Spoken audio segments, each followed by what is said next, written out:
অবশ্যই এবার আমি আপনাদের ইসলামের ইতিহাসের অত্যন্ত হৃদয়স্পর্শী একটি সত্য ঘটনা শোনাব, যা দানশীলতা এবং আল্লাহর ওপর অটল বিশ্বাসের এক অনন্য উদাহরণ।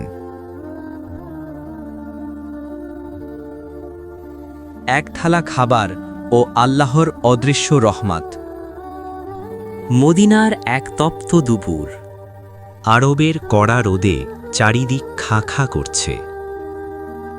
হজরত জাইনাব রাদিয়াল্লাহু আনহা ঘরে বসে সামান্য কিছু জবের রুটি আর একটু তরকারি দিয়ে দুপুরের খাবারের প্রস্তুতি নিচ্ছিলেন।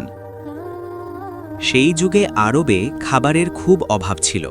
অনেক সময় সাহাবীরা কেবল পানি খেয়ে দিন পার করতেন। দরজায় কড়া গাড়া। ঠিক যখন তিনি বিসমিল্লা বলে খাবার মুখে নিতে যাবেন, তখন দরজায় কড়া নাড়ার শব্দ হল।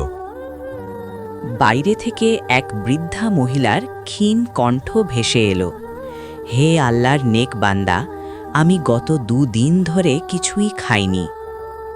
আমার ঘরে ছোট ছোট নাতি নাতনিরা ক্ষুধার্ত। আল্লাহর ওয়াস্তে আমাকে কিছু খাবার দিন। হজরত জাইনাবরা থমকে গেলে। তার ঘরে সেই মুহূর্তে কেবল একবেলার খাবারই ছিল। তিনি যদি এটি দিয়ে দেন, তবে তাকে এবং তার পরিবারকে আজ উপোস থাকতে হবে। ঈমানের পরীক্ষা। কিন্তু তিনি এক মুহূর্ত দ্বিধা করলেন না।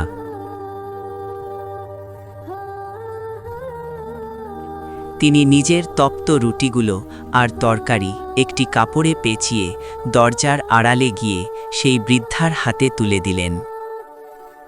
বৃদ্ধা খাবার পেয়ে চোখের পানি ফেলে দোয়া করলেন, আল্লাহ যেন তোমাকে জান্নাতের দস্তরখান থেকে খাবার খাওয়ান। অভাবনীয় প্রতিগান।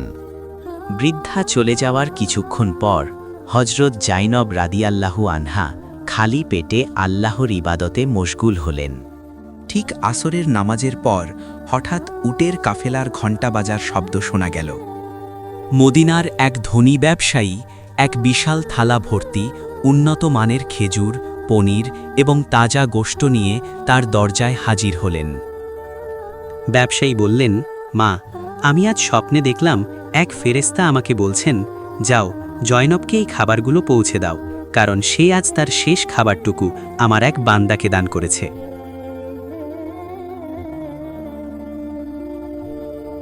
তিনি বুঝতে পারলেন, দুনিয়াতে সামান্য ত্যাগের বিনিময়ে আল্লাহ তখনই তাকে উত্তম রিজিক পাঠিয়ে দিয়েছেন। এই কাহিনী থেকে আমাদের শিক্ষা। দানের গুরুত্ব। নিজের অভাব থাকা সত্ত্বেও অন্যকে সাহায্য করা হল সর্বোচ্চ পর্যায়ের ইবাদত। আল্লাহর ওয়াদা। আল্লাহ পবিত্র কুরআনে বলেছেন, তোমরা যা ব্যয় করো তিনি তার প্রতিদান দেবেন। সূরা সাবা 39।